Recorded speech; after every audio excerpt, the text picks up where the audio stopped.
वापसी। भाग 1। राहुल एक सॉफ्टवेयर इंजीनियर था जो पिछले 8 सालों से दिल्ली में रह रहा था।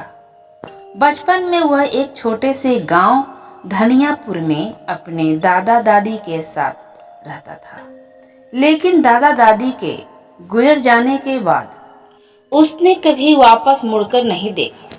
एक दिन उसे अपने पुराने पुश्तैनी घर को बेचने के सिलसिले में गांव लौटना पड़ा। गांव दूर था, जंगलों और नदियों के बीच बसा एक शांत लेकिन रहस्यमयी इलाका। रात को जब वह गांव पहुंचा तो अजीब सी खामोशी महसूस हुई। घर में धूल जमी थी, पर सब कुछ वैसा ही था जैसा वह छोड़कर गया था।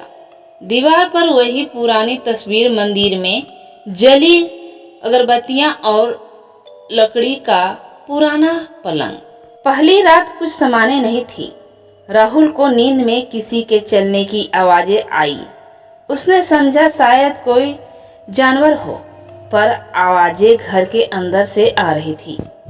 उसने उठकर टॉर्च जलाई और पूरे घर का मुआयना किया, लेकिन कोई नहीं था। वापस जाकर जब वह सोने लगा तभी उसे महसूस हुआ कि पलंग के नीचे कुछ हरकत हो रही है। उसने झुककर देखा, वहां कुछ नहीं था। जैसे ही वह सीधा हुआ, उसकी नजर कमरे की खिड़की पर पड़ी। कोई वहां खड़ा था, चेहरा काला, आंखें लाल और मुंह से खून टपक रहा था। उसने दरवाजा खोलकर भागने की कोशिश की, लेकिन दरवाजा अपने आप बंद हो गया। राहुल चीखने लगा, लेकिन गांव में उस घर के पास कोई नहीं आता था। अगले दिन गांव के एक बूढ़े पंडित जी मिलने आए। उन्होंने राहुल को देखा और कहा, तू वापस क्यों आया बेटा? वो आत्मा अभी भी यहाँ भटक रही है। राहुल ने हैरानी से पूछा, कौन सी आत्मा? पंडित जी ने एक कहानी सुनाई। तेरी दादी की एक बहन थी, शांति। उसकी मानसिक स्थिति ठीक नहीं थी। एक दिन उसने पूरे परिवार को मारने की कोशिश की। उसे मारकर इसी घर के तहखाने में दफना दिया गया। तब से उसकी आत्मा यहाँ भटक रही है। कोई भी घर में रात नहीं बिताता।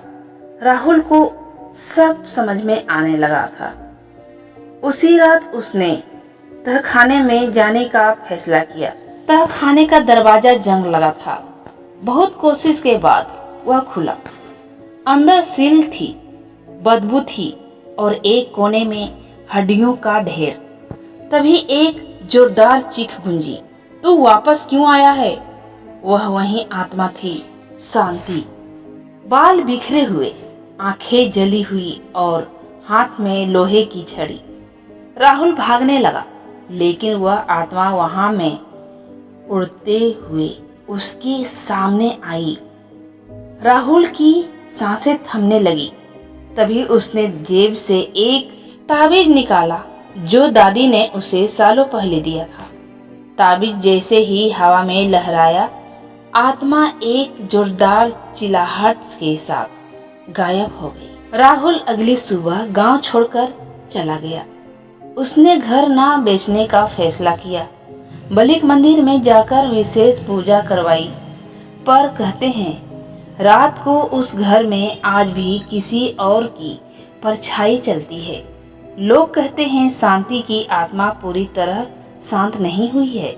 वो अब भी वापसी की राह देख रही है।